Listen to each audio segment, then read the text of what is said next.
Welcome to episode 2B of Saying Something Sober, the podcast where I decide the topic and it could be literally anything. Today's episode is part 2 of the two-parter. And the topic is The Velvet Rage by Alan Downs, overcoming the pain of growing up gay in a straight man's world.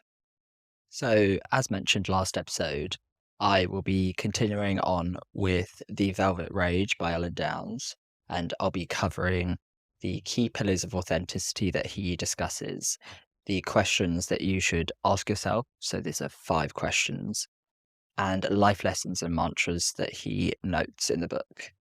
Last episode, we went over a short introduction, brief summary, stage 1, stage 2, and stage 3, and concluded with how that affects relationships.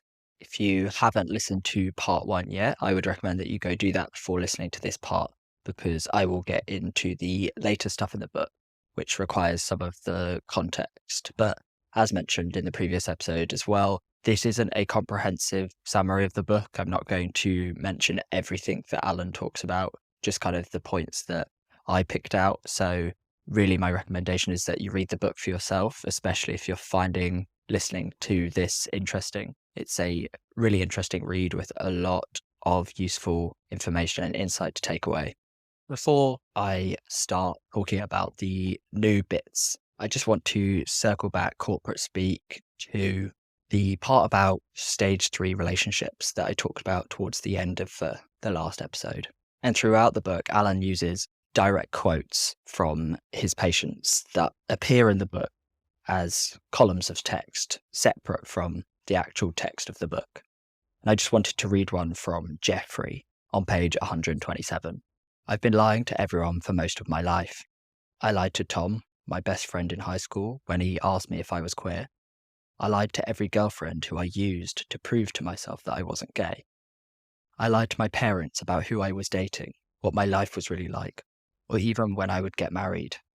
I've lied to my employers, my doctor, and even the priest at my parents' church by playing like I was straight. I've lied to every lover I've had about being monogamous when I wasn't. I guess I sound like some kind of monster, but I'm really not. I don't think I'm any different than every other gay guy on the street either. We're all screwing around, but then I think that's just what men do. And this excerpt talks about what Alan states later on, which is that all men, gay men in particular, have shortcomings, and these tend to rear their heads in relationships, especially relationships. And so in the same breath as admitting that you've been betrayed, you have to admit that you're also the betrayer. I talked about a story about a guy that I was dating last episode, and there were a couple updates that I forgot about. Essentially, he contacted me a couple weeks after we had the kind of discussion that his behavior just wasn't conducive with someone that I wanted to pursue a relationship with. And he drunkenly messaged me saying, I miss you. I said that he should take care of himself. And then a month after it all happened, he said we should meet up and that he doesn't want to lose me from his life. And I just replied that I had offered him friendship and that he chose otherwise. And I was speaking to my best friend about this, and we were talking about how everyone has insecurities, but ultimately the issue with this guy is that he tried to make his insecurities my problem. He tried to say that I needed to take on the burden of removing them, of fixing them. And there's a good example of a time with my best friend of how to actually go about doing this. My best friend was feeling worried that we weren't spending as much time together. And so he brought the insecurity to my attention in a way of, here is an insecurity that I'm feeling, not you have done something to make me feel this way, you need to fix it. It was, I'm feeling insecure about this topic, can we talk about it? And so we did talk about it, and I did what I could to relieve that kind of insecurity. In the same breath that I talk about this guy and reference him as this kind of betrayer, I have to take on board what I'm reading in The Velvet Rage and what Alan is saying, which is that in the same breath that I talk about someone as the betrayer, I have to take on the accountability and responsibility that I could also be the betrayer. I'm not just the betrayed. And so I am wary of my interaction with people like this guy. Was I too harsh? Was I too cruel? I personally don't think that it was. I think I handled it well. I recognized patterns of behavior that I had experienced in guys before that were damaging to me that I then stopped as soon as I witnessed them. But I did offer out a last ditch friendship, and I did offer out a hand because I could see it was someone that was hurting, and he turned that down. And so when he came back into my Instagram DMs a month later asking for a coffee, my answer was essentially, "You made your decision." And maybe that was blunt and maybe it was stubborn, but I'm trying to protect my peace. And I think that that's my current goal. Alan talks about relationships quite a lot throughout the book, and there's lots of themes of sexual abuse, of relationship hopelessness that he discusses that are all relevant to a lot of gay men's lives, mine included. There was that quote that I quoted last episode about how it would have been better if had he had hit me, at least then there would have been scars to show. And I have here in my notes, a past relationship of mine was not physically abusive, but would have been better if he had hit me. It also had the qualities of ambivalence. On to the new stuff. Alan goes on to discuss three kind of key pillars of authenticity that he says you should be focusing on. Namely, they are passion, integrity, and love. Typically, they're all centered around maximizing your joy or your contentment. I'll start with passion. Specifically, this is one that I don't feel that I am very good at. And it's a key part of what I'm trying to recognize and amend on my kind of sobriety journey. Sobriety allows me to be more cognizant and be more aware in the moment. I was told by a fellow that the reason that sobriety and things like AA and NA suggest that you should be completely sober, let go of everything, including alcohol, is to do with in the moment that you feel the need to have a drink or do something, is the moment that you will be able to analyze why, because you're completely clear minded. When you feel that pang of desire to go crazy, to go wild, or to get drunk, you can think to yourself, why am I feeling that? Why is my body telling me that I need to drink? And what I found in drinking situations or drinking environments is, for me, it's so much to do with conversation and socializing. I find conversation so much easier, or I used to find conversation so much easier when I was intoxicated. But now I actually feel like I struggle. I was at a friend's birthday party back in November, and my social battery was kind of already hitting its peak when I was going, and I wasn't fully feeling like I wanted to go, but it was a friend's birthday party and I felt like I should go. So I turn up, I told myself that I would only stay a couple of hours, and I did. I left at about 11:30. But the whole time that I was there, I felt like conversation was a chore. I felt like I was like struggling through conversations because I didn't know what to say. I didn't know what to ask. I felt not insecure, but very awkward, very out of place. And as I was walking home and in bed, I was thinking to myself, I've never felt like I couldn't conversate before. But what I kind of thought, what I realized was now being sober, it's really the first times I've ever been myself in these situations. I think before drinking, I was in the closet. I was pretending to be someone that I wasn't. Then I came out kind of whilst I was going to uni and at uni. Obviously at uni, freshers, you're heavily, heavily drinking. It's definitely the most I've ever drunk is at uni. And so after that, I was always in these situations having a drink or a few drinks in. And there's stories of times where I've arrived at events for friends' birthdays, for example, where in like completely blackout drunk, and I don't remember the whole evening. And I meet people on those nights, and then when I meet them again, I don't remember, and I introduce myself again, like, oh hi, my name's Luke, and they're like, oh, we've met, and I have this kind of embarrassment. Obviously, that doesn't happen anymore, thank God.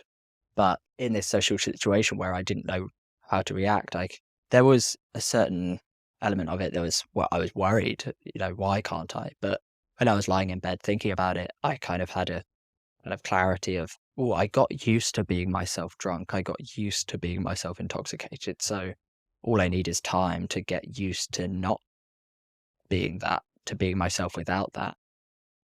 But back to passion, Alan states in regards to a patient of his that was suffering from depression, as is the case with most of us when we are depressed, his mental vision narrowed to a tunnel that filtered out everything but the negative subject in current focus.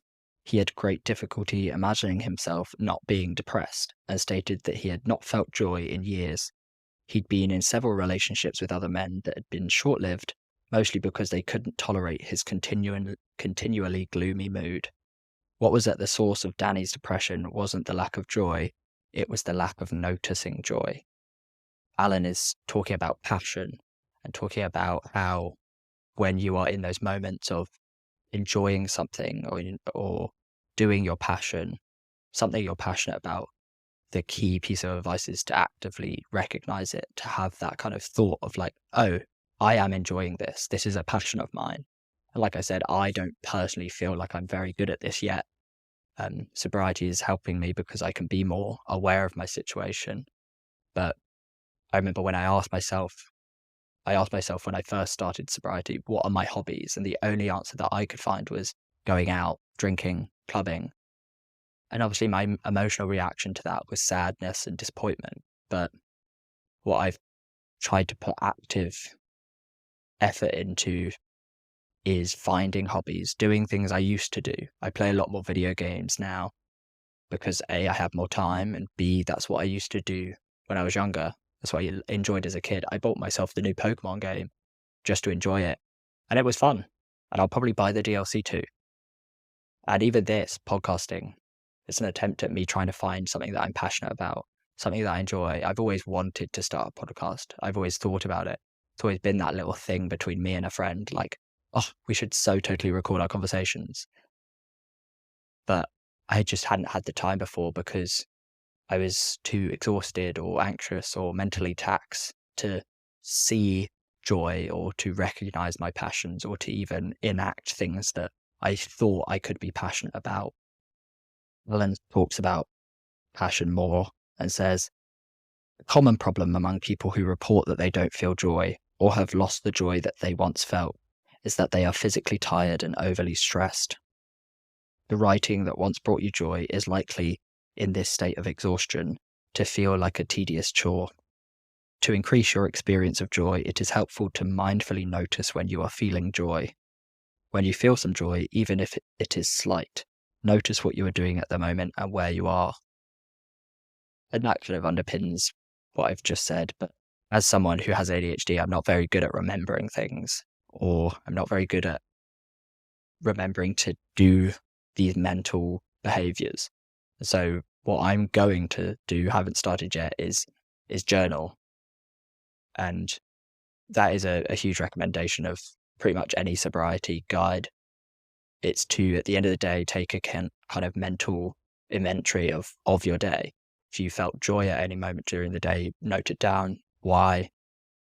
And I think what Alan is getting at is that over the time that you do this, it will become a habit to the point that instead of mentally telling yourself, oh, this is a moment where I'm feeling joy, you'll just be able to feel the joy and recognize that the thing that you're passionate about is bringing you joy. Alan states there are 3 kind of key points of creating and prolonging joy: making yourself vulnerable to it, noticing when you feel it, and repeating the behaviors that create it. In the example that Alan uses during the section on passion, he talks about Danny, who I've already quoted. And the story with Danny goes that he was a mechanical engineer, I think. And in his process of recognizing his passion and maximizing his joy and being actively aware of when he's feeling it, he started to create these little mechanical almost toys or gadgets, and he would bring them to each session that he had with Alan. And slowly over the process of doing this each week, he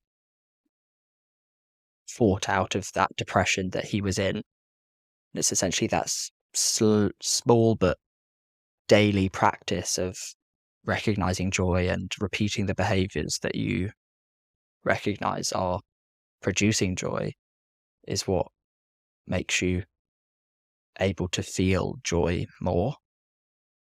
For me, I've always kind of characterized myself as a bit of an emotionless person.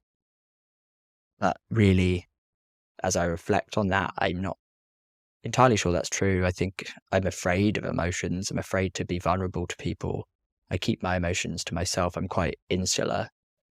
I quite in my own head a lot.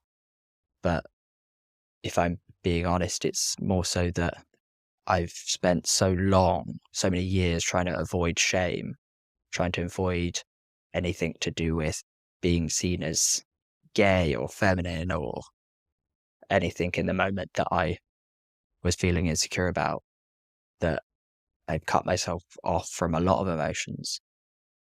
The second pillar that Alan talks about is love.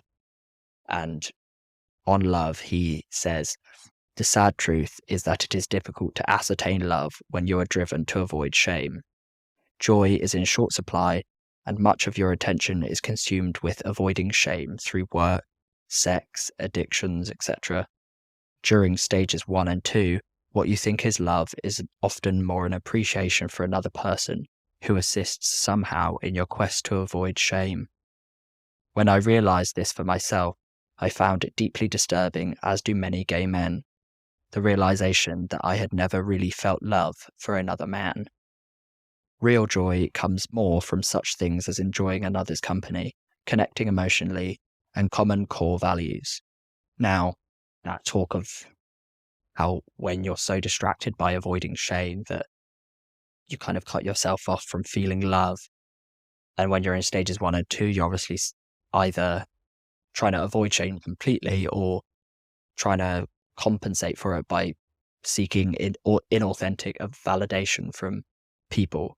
And so what you think to be love is probably some form of inauthentic validation of someone to you. In the past, people have obviously asked me, have you ever been in love? And it's always a difficult question because I feel like you should instantly know the answer when you're asked that question, and I don't. And so my reaction to that is to think, well, then I've probably never been in love, or at least I've never felt love for a romantic partner.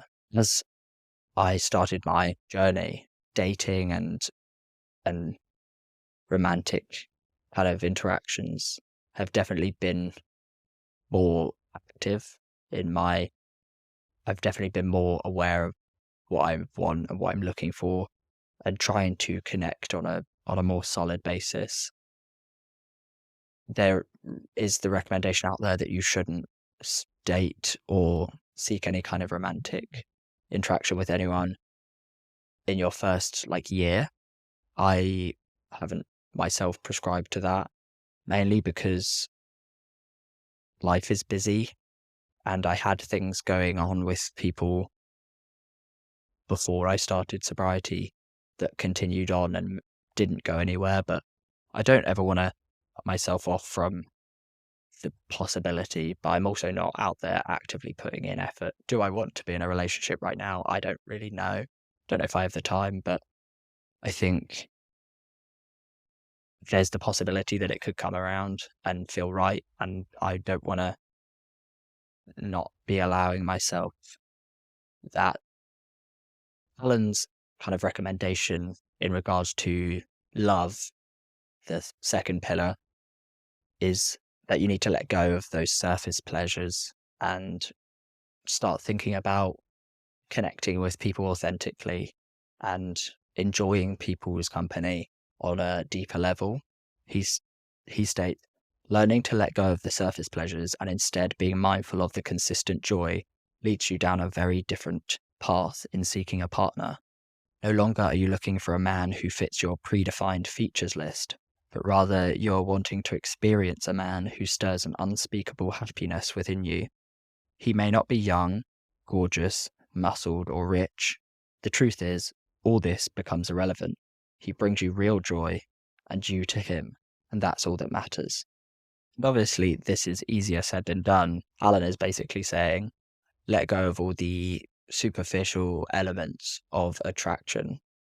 Although he does go on later to say that physical attraction is obviously important, he's kind of just saying don't put it first. With this kind of second episode, this second part, there's a lot of stuff that Alan says that I'm like, yeah, I know that, but I also recognize that I haven't been applying it. It's these things that I almost am aware and have been telling myself, but just can't put into action. And what Alan does well is to kind of provide very clear definitions of what you are thinking and what you can do to kind of go against that. Quite confrontingly, he states, if you're brave, the next time you say you love someone in your life, ask yourself, does this person bring me joy? If you answer honestly, the answer will at times surprise, maybe even shock you. Not until you are mindful of your authentic experience of joy are you truly able to feel love. Anything less isn't love. And I guess with that statement, it answers my question of like, have I ever been in love? Well, no. By this question, by this standard, have I ever been in love? I don't think it's difficult to answer that. The next pillar is integrity, and Alan introduces it by saying, integrity really cuts to the core of the struggle of the gay man, meaning integrate all parts of oneself, or more formally, the state of being undivided. For the gay man, it means the absence of hiding parts of yourself, no longer splitting and allowing all parts of yourself to be known.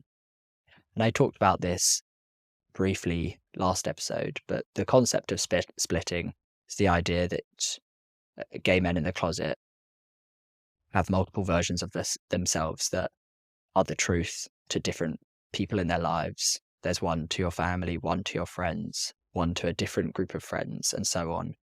And I wholeheartedly realize that this is the truth for my situation. There's one me to my family, there's one to my friends, there's one to my boyfriends at the time, and there's probably many more.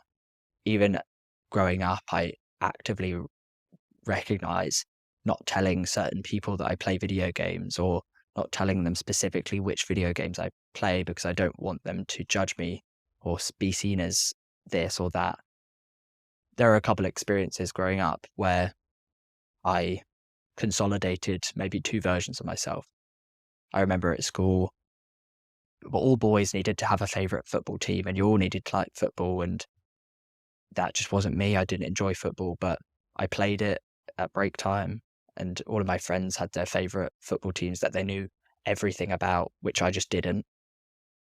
And so I remember one day coming to school, and this happened quite a lot, but I would be told, "Oh, we thrashed you yesterday. You got destroyed." Or, "Did you see the game?" Blah blah blah. And the answer was always no, or like I didn't realize. But on this day that I'm thinking of, I remember I just kind of went like, I don't care, and I'm not really ever going to care. It's just not my thing. And so I just from then on was like, oh, I don't have a favorite football team. But prior to that, I felt like almost like being a boy, entry level requirement is that you have a favorite football team. And so I just picked one out of thin air, the one that my dad followed. And I just said that. But really, I never watched any of the football games. I never knew the scores. I never knew the players. And so when people would say, oh, did you see the game? Or we destroyed you last night, it would just mean nothing to me. And so I do remember at one point, I guess, consolidating the version of me that liked football and the real version of me that didn't.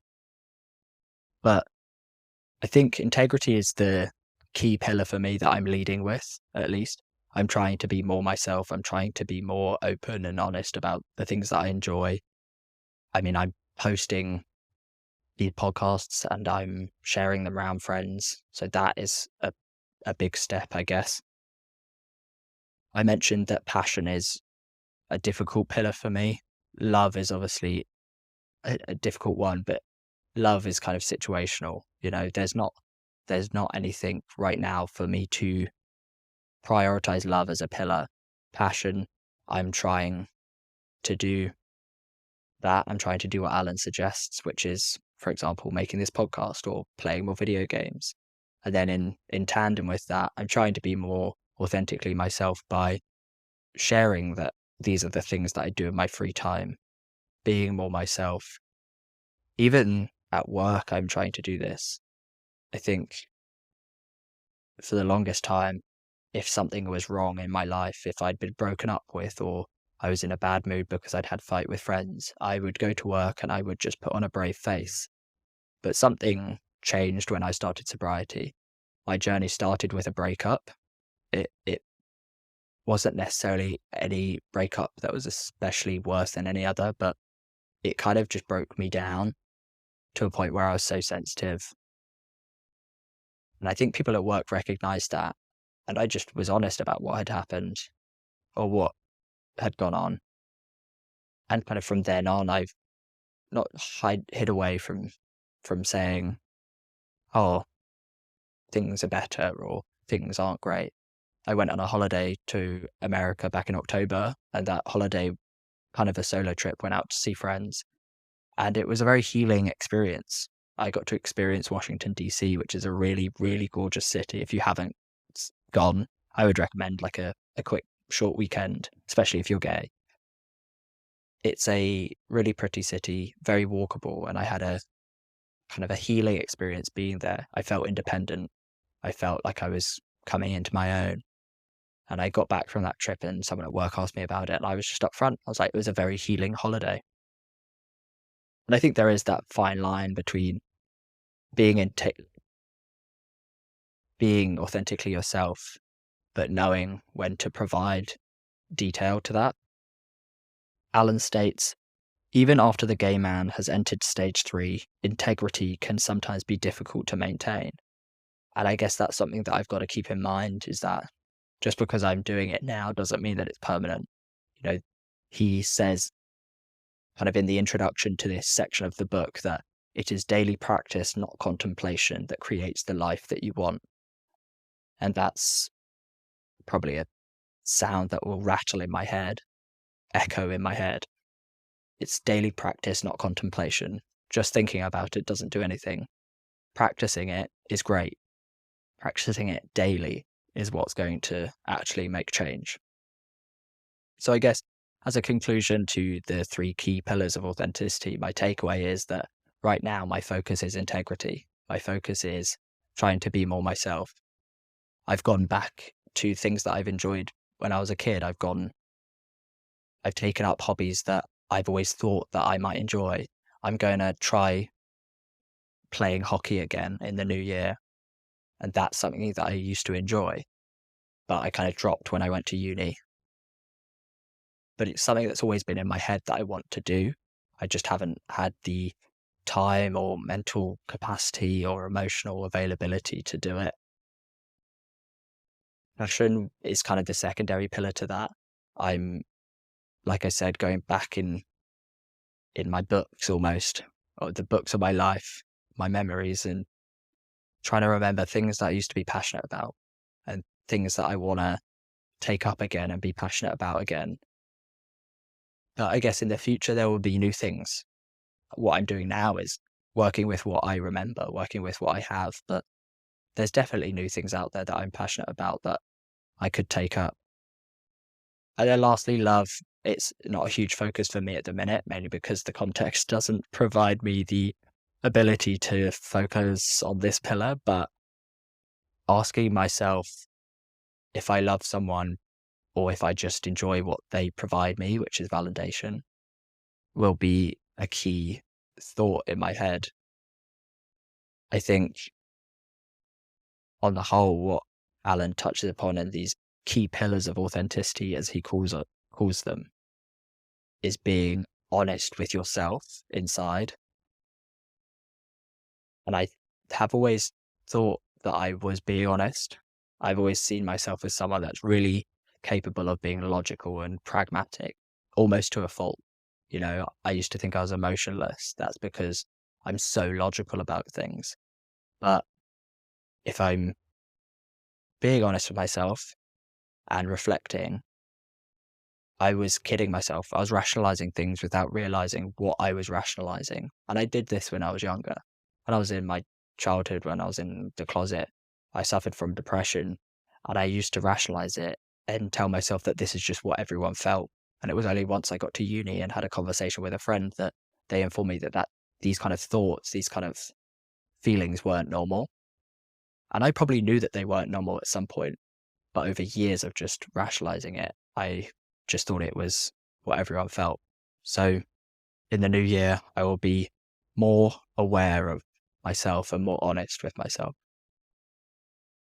So next, I will talk about 5 lines of questioning to ask yourself in those moments of doubt that will kind of keep you on track. I typically find things like this really useful to have. When I was at uni, I used to have a Google Doc of just mottos and mantras that I thought of, that maybe I came across or maybe I found myself saying in my head over and over. And so I would note it down as like a reminder of something that I can say to myself. I remember one of them was, "You will get through this because you have to, because you have no other choice." And that motto was just something I found myself telling myself in kind of dark moments when you feel like the feeling is never going to end and you feel like whatever you're experiencing is kind of so all encompassing and that you can't get through it. But in a weirdly kind of confronting and harsh way, I would tell myself, you will get through it because you actually don't have any other choice. So you might as well enjoy the ride kind of thing. But these 5 questions that I'm about to go over aren't concretely referred to in the book as 5 lines of questioning to ask yourself, but they're 5 questions that Alan, talks about or mentions or asks you, the reader, that I think are useful to kind of note down and categorize into this 5 questions. So the first one is one we've kind of already covered in the love pillar, which is, do I truly love this person? Do they bring me joy? So this was obviously in reference to the love pillar and how you need to ask yourself and confront with yourself the actual reason that you feel like you love someone. Is it because they bring you joy? Or is it because they validate you in some way? And if it's the latter, then is that truly love? And I think this is an important question because I think it applies to all sorts of things, to all sorts of people, not just romantically. And it's a good one to keep in mind because it's so easy to fall into that trap of, oh, I like this person. Where you meet someone at a party, oh, I really like this person. But in that 5 minutes that you've been talking to them, do you really like this person? Or like, have you just enjoyed the conversation so far? Are they validating you in ways that you want to be validated? It's quite easy to fall into that trap. And so this question is like a good reminder. As a reminder of that quote, Alan says, if you're brave, the next time you say you love someone in your life, ask yourself, does this person bring me joy? If you answer honestly, the answer will at times surprise, maybe even shock you. Not until you are mindful of your authentic experience of joy are you truly able to feel love. The second question is, what would the man I wish to become do in this situation? And this is obviously a take on the what would blank do? What would Jesus do? But a much more like future facing, idealistic question that I think really starts to shape and carve out your values. It's hard to know who you want to be in the future, but when faced with a dilemma or a choice, a crossroads, ask yourself, what would the man I wish to become do? And the answer will likely not only help you make a decision on that dilemma, but also start to really carve out who that man is, who that person is, and maybe make the goal post that you're envisioning a lot clearer or reachable, accessible. Alan says on this question, the secret to creating a content and fulfilled life is by living according to your most treasured values. Often, our values are closely held, so closely that it can be sometimes difficult to know them directly. By picturing the man you want to become, your ideal you can access those most treasured values as manifested in this image. What gets in the way of using this skill is not in knowing what the man we would like to become would do. Rather, it is in the willingness to act on what we know.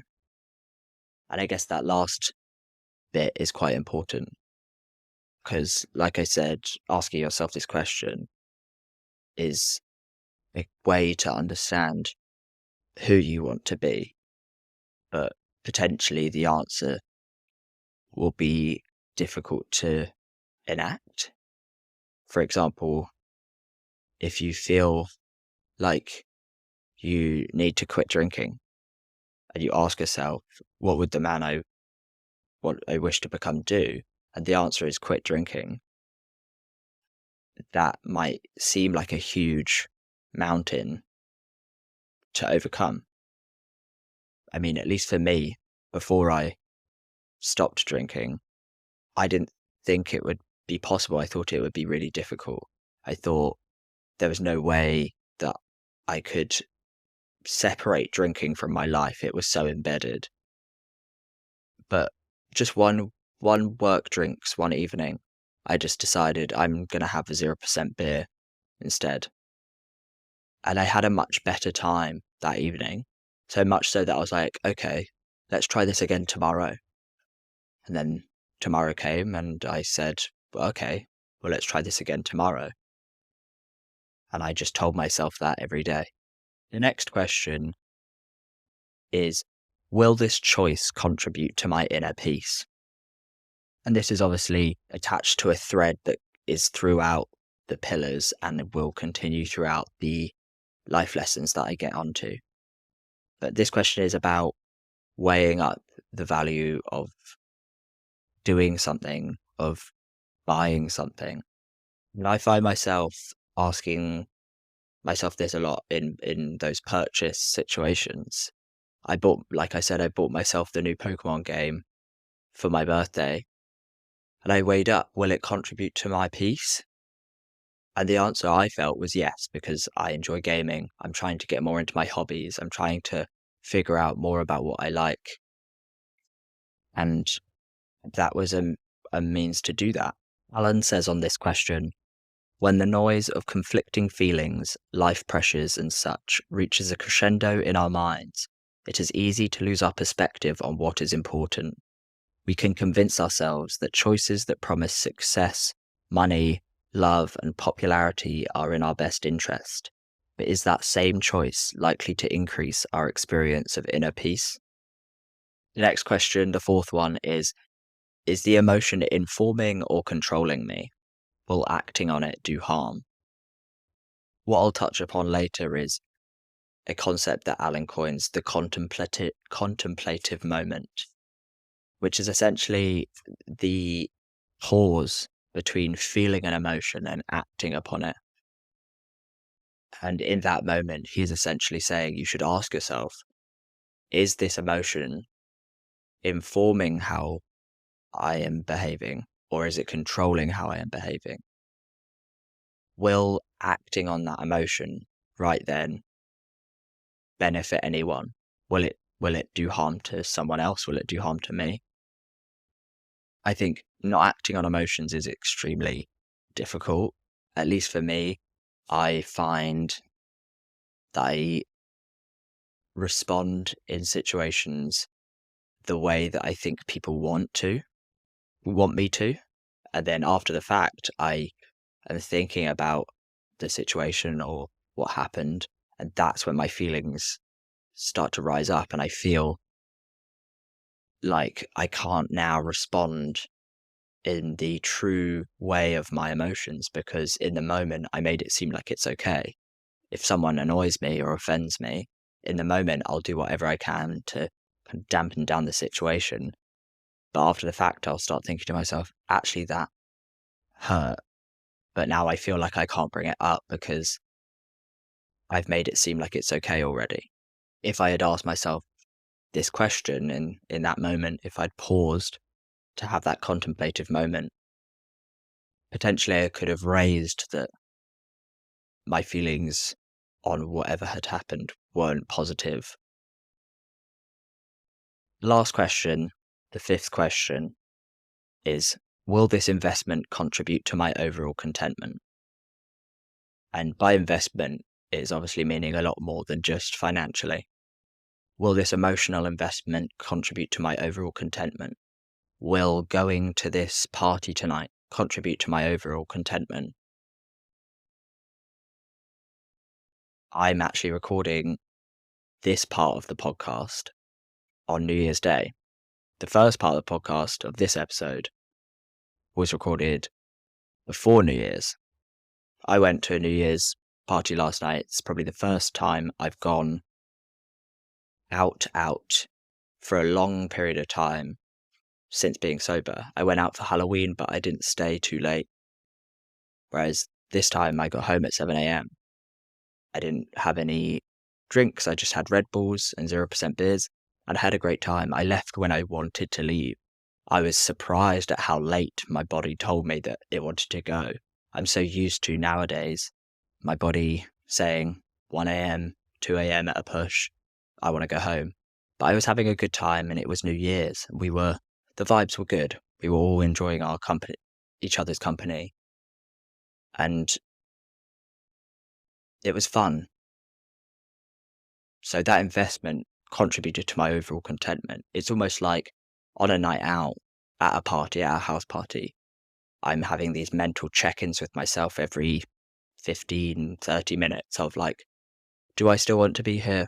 Is it time to call it? Is my body saying that I want to go home? Is continuing this investment going to contribute to my overall contentment? Surprisingly, last night, the answer was yes more than it was no. But I don't regret it.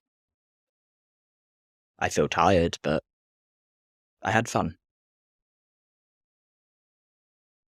Moving on to the life lessons and mantras that Alan talks about in the last section of the book. And he says, as you read over these skills, you will see the wisdom inherent in them. However, reading is not the point. This chapter is a short list of must-dos, behaviors not insights, actions not ideas, that is necessary choices that must be made if contentment is to be found. It is daily practice, not contemplation, that creates the life you want.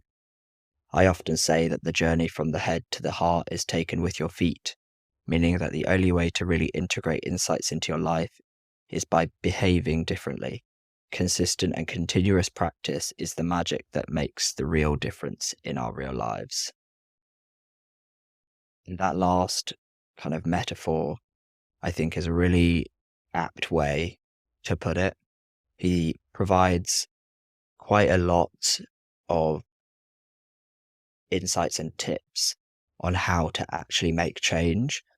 And this won't be a comprehensive summary of all of them, just the ones that I've picked out. But he gives background, he gives skill, and he gives a whole kind of rationalization behind that specific recommendation.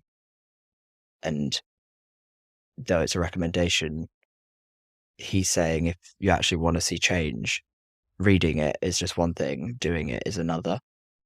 So the first skill that he talks about, we've touched upon briefly, but it is essentially that contemplation moment, that pause between feeling an emotion and acting on it, or that pause between something happening and feeling what you're feeling.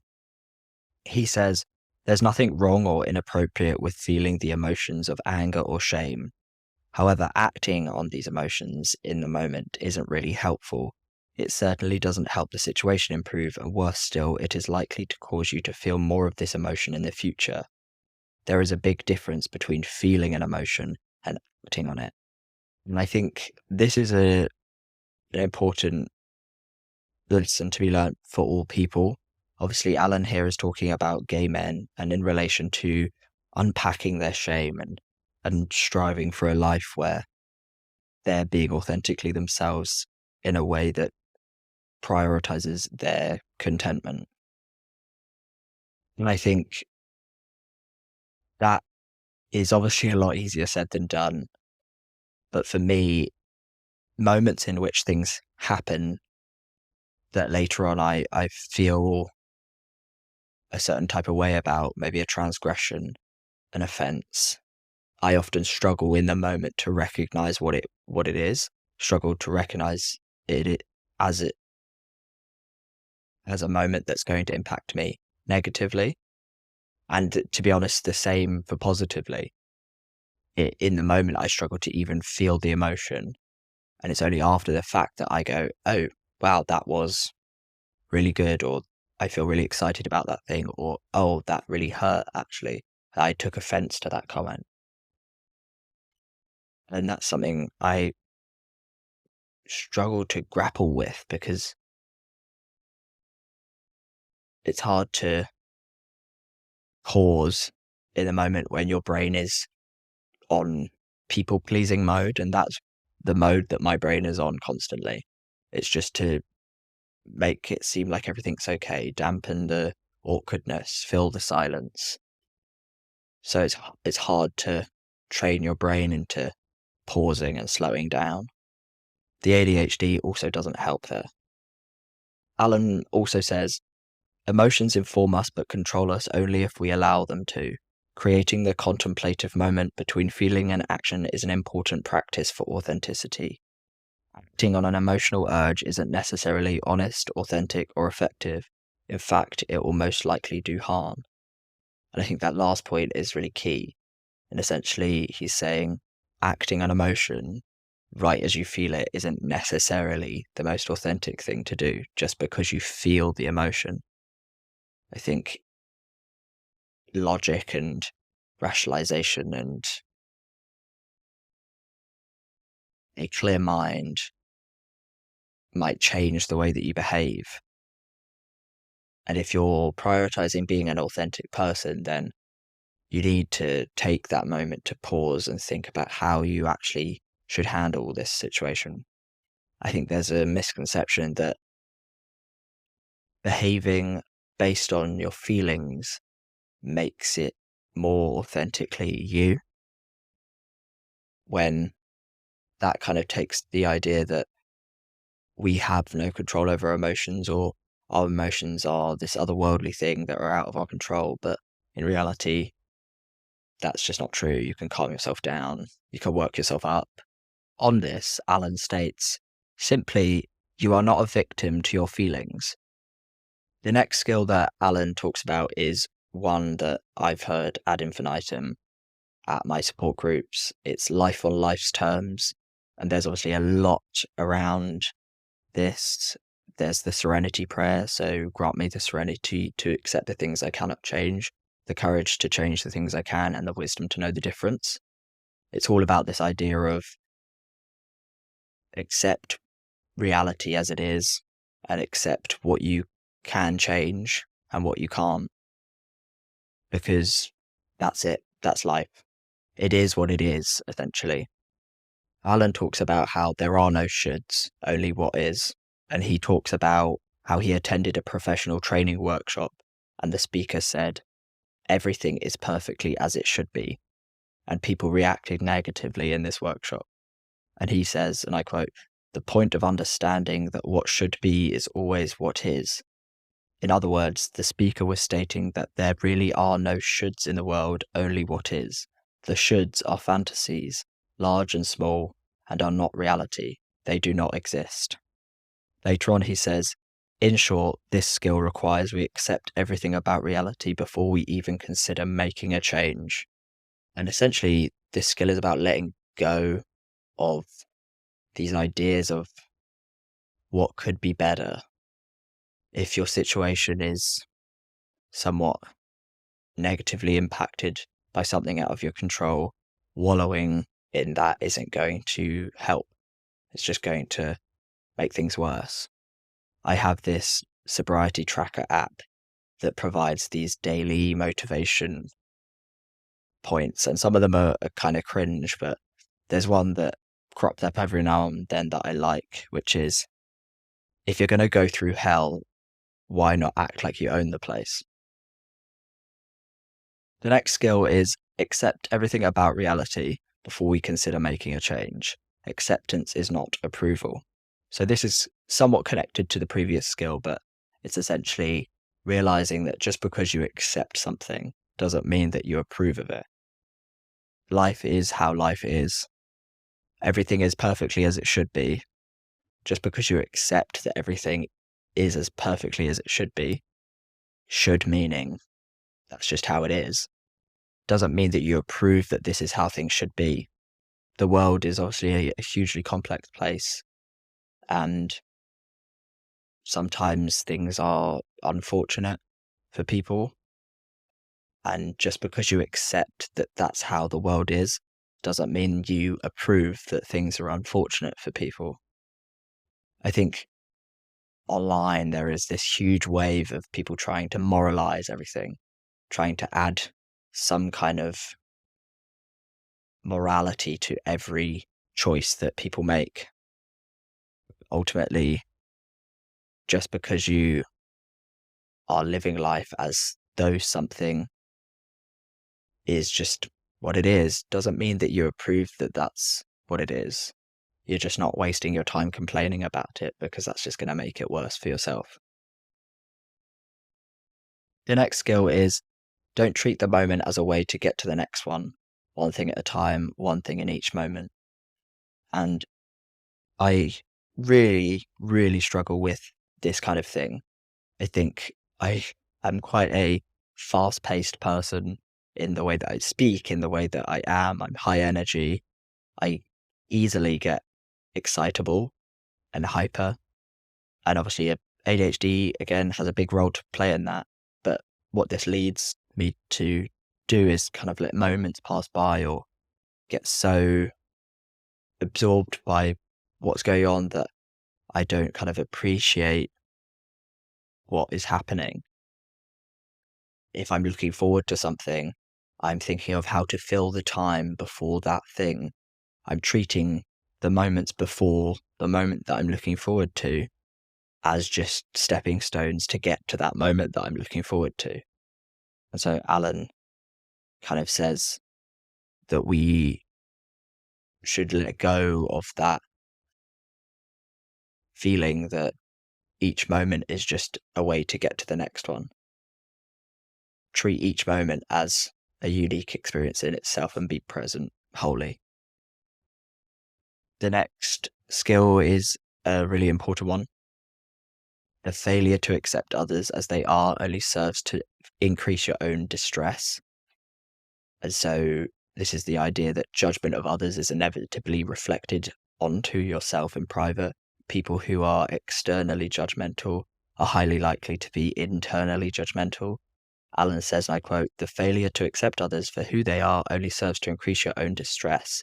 The biting, cynical humor may earn laughs all around, but it also sends a powerful message that you are dangerous to be around. Those of us who are most intolerant and judgmental of others' faults are inevitably even judgmental about ourselves. In private, we see ourselves as flawed and shameful." And I talked about last episode in the previous part that I feel like I am a judgmental person. And what I'm coming to understand is a lot of that is to do with the way that I see myself, the low self-confidence, low self-esteem, potentially.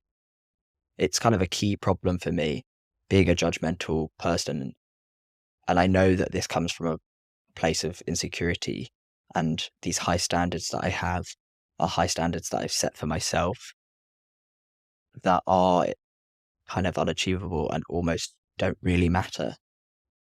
I feel like I do fit in slightly to that stereotype of a gay man with a cutting, cynical sense of humor, and I've noted down that one of my goals is to be less mean. I think the difficulty for me is I've always used humor as a way to get in with people. So it's just about relearning how to let go of those judgments. I can still be a funny person, but I don't want to come across as a dangerous person to be around because my judgments of others are so clear. The next skill is rumination leads to prolonging. Halt negative emotions by eliciting equally positive ones and change the channel of emotions.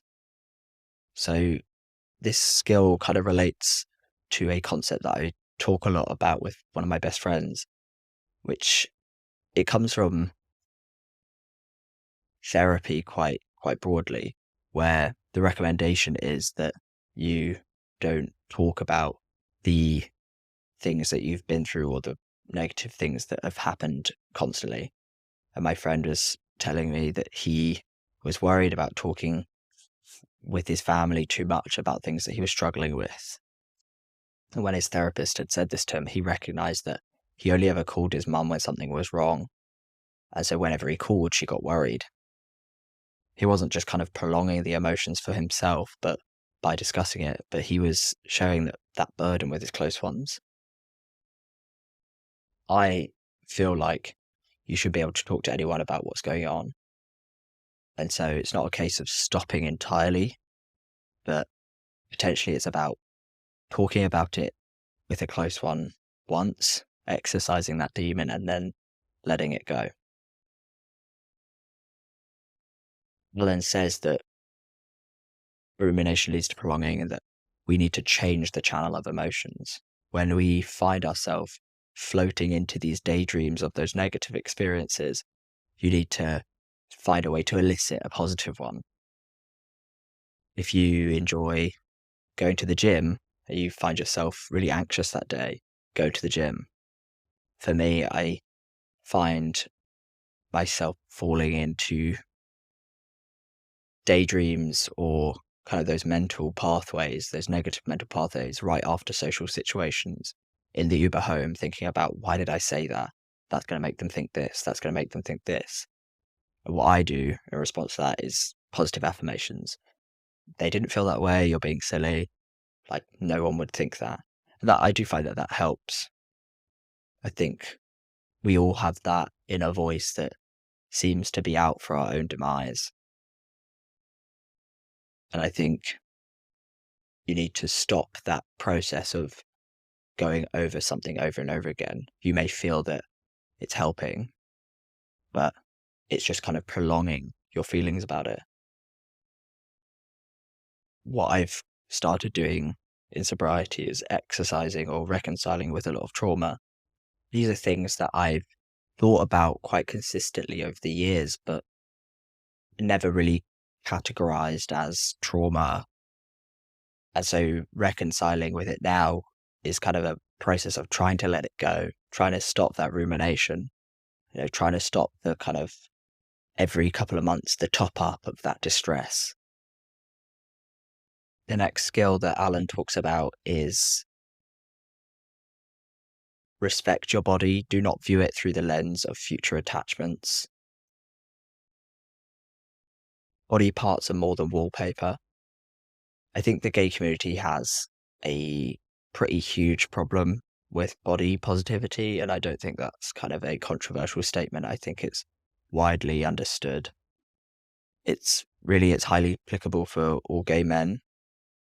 It is something that I've acutely recognized in the gay male community and even in myself in some ways. I've never had too intense body image issues myself, but I've definitely felt out of place at gay clubs where everyone is a lot more fitter than me and a lot more muscular, and no one is kind of paying me attention.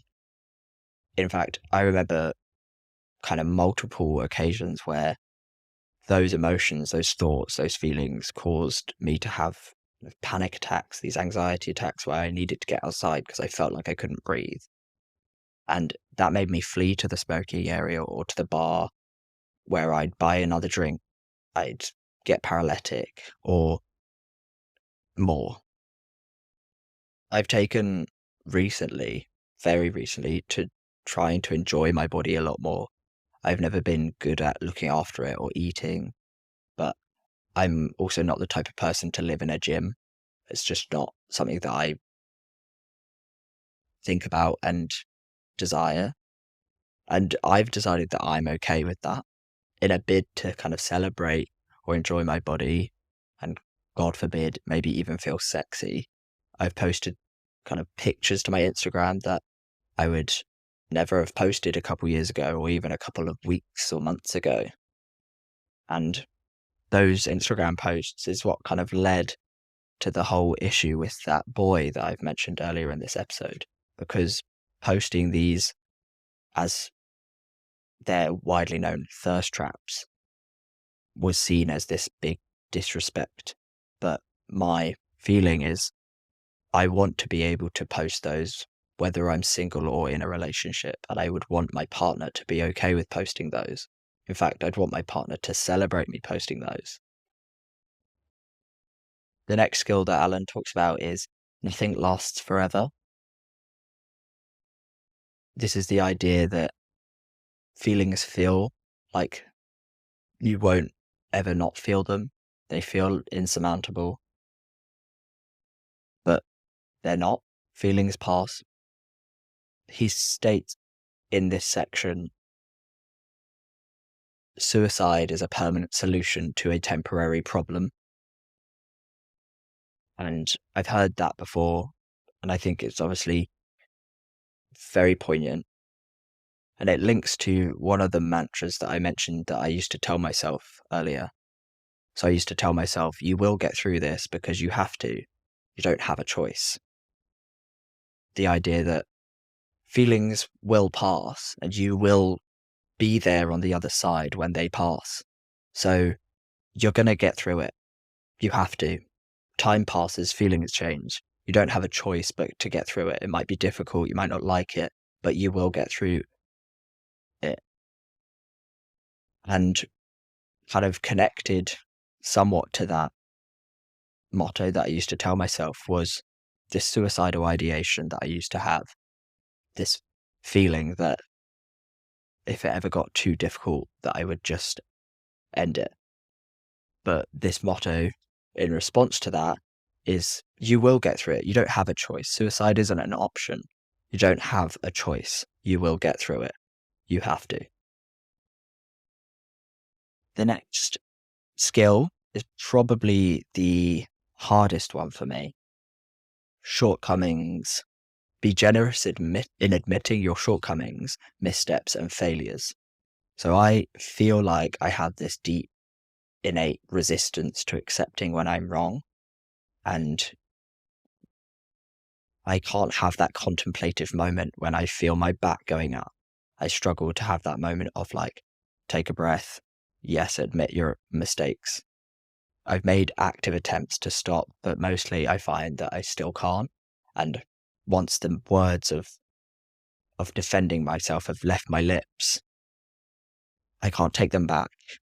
And it, in my head, in response to me defending myself so instantly, I'm frustrated that I've allowed myself to not practice this skill again.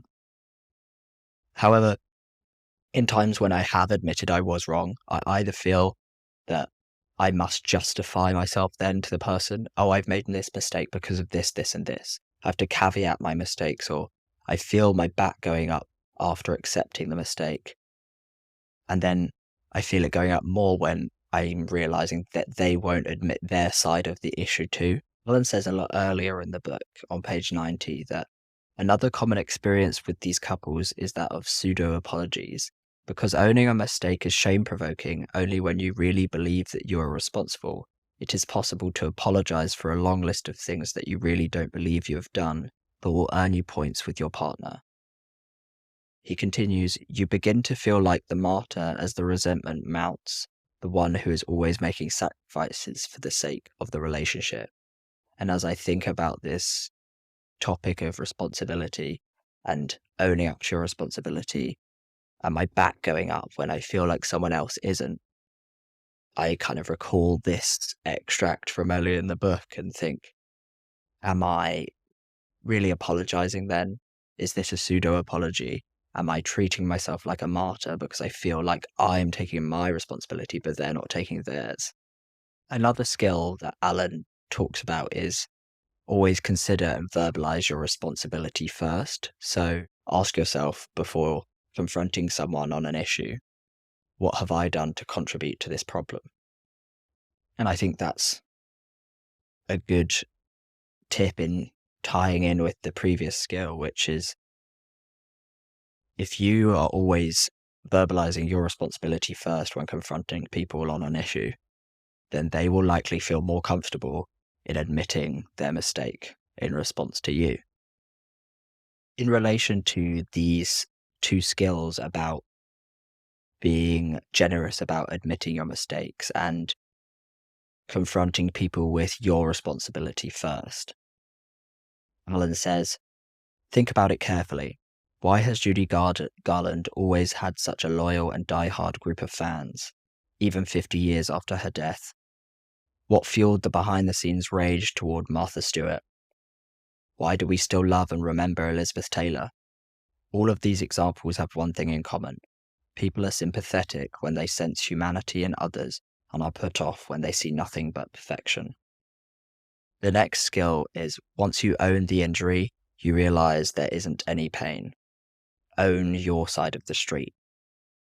And essentially, this is about overcoming that fear that the scar or the trauma will hurt once you acknowledge that it was real. But almost the opposite is true. Once you recognize that something happened and is real, it kind of takes away that otherworldly, fear-led emotional aspect of it. And so the pain isn't as great. We have this kind of extravagant idea of what the pain will feel like. But once we acknowledge that it exists, it's never going to achieve the heights that we think it'll achieve. The next skill is forgiveness means letting go of our fantasies and accepting reality. And on page 214, Alan says this skill is all about saying to people, I allow you to live up to my fantasies. We all have those kind of fantasies about what people are saying in their heads and why they're doing things. And in reality, these villains that we've created in our heads, these stories that we are leading ourselves to believe, are never going to be the accurate truth or reality. People's motivations are complex, and rarely are people out to get you maliciously. There's probably a lot more involved in it. And so you have to kind of convince yourself that these fantasies are just that, fantasies. These Disney villains that you've created of the people in your life that have done you wrong aren't true. I think I do this a lot with my exes, where time has gone by, the memories have kind of worn down slightly, and yes, things were wrong and things were bad, but it was a lot more complex than that. There's a lot more nuance that is missed when I think in my head of this Disney scale villain of who my ex was. I have to let that go because believing this Disney villain to be true, believing that my ex was this monster, only serves to prolong my distress about it all. The last skill that I'll touch upon is embrace ambivalence.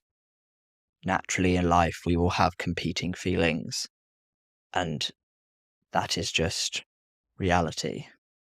Alan says on page 213, the story we tell ourselves about other people's behavior may have little connection to reality, and yet we can become utterly convinced of its accuracy.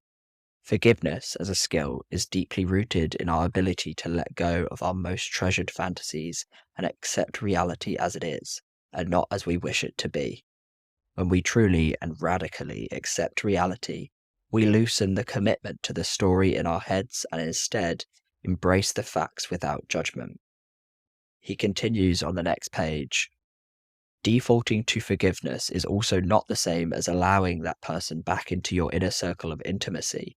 Forgiveness is all about my willingness to accept the truth about you without expectations or judgment. As Marianne Williamson said, just because you forgive someone doesn't mean you're going to lunch together anytime soon. And I think that extract kind of links back to acceptance doesn't mean approval, and life on life's terms, accepting that it is what it is. The last skill that I'll touch upon is embrace ambivalence. Naturally in life, we will have competing feelings, and that is just reality. Ellen says, it's true in life generally, but particularly in relationships, that we must be free to express our ambivalence, even with the small things, if we are to maintain positive feelings. Without darkness, light has no meaning. Likewise, love has little meaning when you have not experienced competing feelings. And he talks about earlier in this section how there's a lot of expectations and rules that seem to come with relationships that we need to let go of. Or why are we expected to never catch the eye of another man when we're in a relationship? It's just not realistic. You're going to see people that you find attractive. It's what you do with that that matters, if you act upon that attraction. Ambivalence is obviously a difficult thing to grapple with. It's kind of the unknown. But embracing that with one comes the other is a way to accept that right around the corner from a bad weekend is a good week.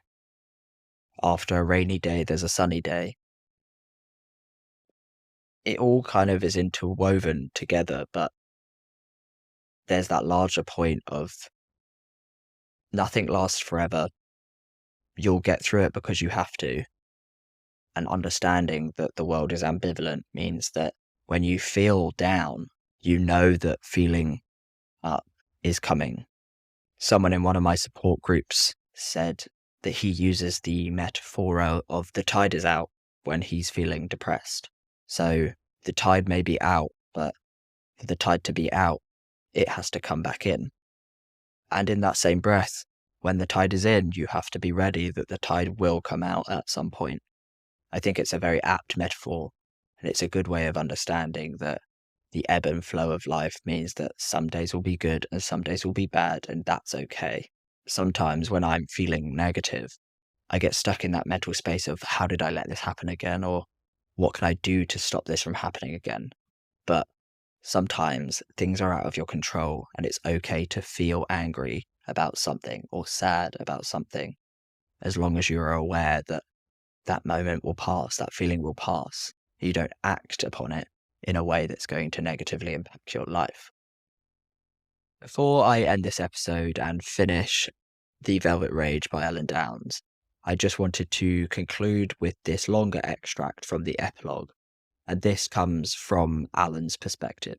Life changed for me that night some 25 years ago, but at the time I would have no idea just where it would take me. I assumed, as did most everyone else in the late 1980s, that HIV was inevitably a terminal diagnosis. As a young man of 26 years, bewitched by the narcissism of youth, I had foolishly believed that my life was infinite. Now I considered that I would die, probably sooner rather than later. This, in the days and weeks after that night in San Francisco fog, I would come to accept as fact. And why wouldn't I? As a young therapist with a newly crafted PhD, I had already seen much devastation from the HIV epidemic. Young men were going blind, using canes to tap their way down streets lined with gay bars. Others were slipping into eternal idiocy with dementia. Still, others went to work one day, fell ill the next, and were laid to rest within the same week. Where is John is a question even I knew never to ask. If someone suddenly disappeared from the scene, you just assumed he had succumbed to the plague. That was more than 2 decades ago. Fortunately for me, a combination of good genes, perhaps a weak strain of the virus, and the invention of the cocktail in 1996 turned my near-death experience into a manageable chronic illness. I was one of the very lucky ones who narrowly escaped with my life. Only now have I come to understand the profound impact that virus had on who I was and what I have become. It gave me my life to live in a hurry. I had places to go, people to meet, jobs to treasure and quit, and many miles to travel before the darkness descended. Though it would seem the diagnosis of a terminal disease would make one grow up quickly, I did quite the opposite and became an out-of-control adolescent man. I left no stone unturned, no wine untasted. For the better part of 10 years, I lived under a cloud of temporary future. Before the HIV cocktail of medications, no one knew how long it would take for the virus to ultimately destroy my immune system. After the cocktail, we all wondered when the clever virus would outsmart the antiviral medication and again invade our immune systems, as it had for the unlucky ones. As it turned out, those dire futures never materialized for me, but I wouldn't come to trust this until the century rolled over. In that time, I lived in a state of fast forward, always trying to get the very best, or at least the quickest high, out of life, before the final fog descended. I demanded that life deliver everything I wanted. The clicking of my viral clock was loud and undeniable. I had nothing, neither time nor love, to waste. That was The Velvet Rage by Alan Downs, overcoming the pain of growing up gay in a straight man's world. Again, I highly recommend that you read it if any of this interested you. I didn't give a comprehensive summary of the book. There are a lot of skills and mantras that I didn't cover. There's an extensive amount of insight in this book. Saying Something Sober, Keeping Me Sober, 195 Days as of recording episode 2B.